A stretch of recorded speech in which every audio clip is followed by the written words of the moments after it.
Good morning. আশা করি তোমরা সব ভালোই আছো, আমিও অনেক ভালো আছি। আজকে তোমাদের সামনে একটা রেসিপি নিয়ে চলে এসেছি। আজকে বানাবো কাতলা মাছের ঝোল সিম্পল। কাতলা মাছগুলো প্রথমে ভেজে নিচ্ছি। চারটে কাঁচা লঙ্কা, টমেটো একটা কুচি, আর আদা দিয়েছি পরিমাণ মতন,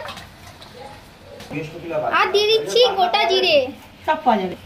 এবার এটাকে পেস্ট করে নিব। এটা পেস্ট করে নিয়ে চলে এসেছি। আর এদিকে মাছ ভাজাটা হয়ে গেছে। মাছের ঝোলে দিব বলে লম্বা লম্বা করে আলু কেটে নিয়েছি। কড়াইয়ের মধ্যে দিয়েছি শুকনো লঙ্কা ফোড়ন, দিয়েছি তেজপাতা, আর দিয়েছি গোটা জিরে ফোড়ন, আর দিয়েছি আলু কাটাগুলো। আলুগুলো দিয়ে দিয়েছি, দিয়ে এবার ভালো করে ভেজে নিব 5 মিনিট মতন। দিয়েছি আলুটাকে ভালো করে।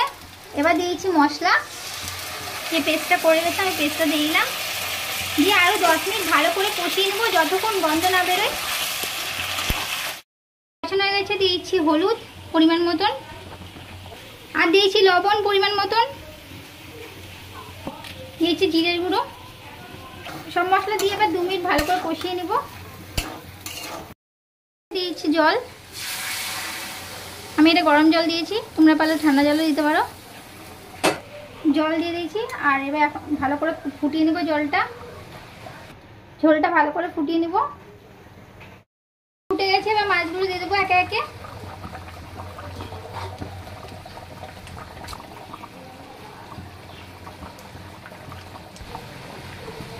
মাছগুলো দিয়ে 2 মিনিট ভালো করে ফুটিয়ে নেব। ভালো করে ফুটিয়ে নিয়েছি। এবার দিয়েছি গোটা জিরে ভাজা। এটা দিলে প্রচন্ড সেন্ট হয় আর ঝোলটা খুব সুন্দর হয়। টেনে নিচ্ছি ভালো করে। এবার ঝোলটাকে নামিয়ে দেবো। মাছ রান্না হয়ে গেছে আমার, আর খেয়ে দেখাবো কেমন হয়েছে। রান্নাটা খুব সুন্দর হয়েছে, আর অল্প মশলায় বাড়িতে আপনারা এরকম রান্নাটা ট্রাই করুন, খুবই সুন্দর হয়েছে। কম ঠিকই আছে। আজকের ব্লগটা এইটুকু শেষ, পরের ব্লগে আবার দেখা হচ্ছে।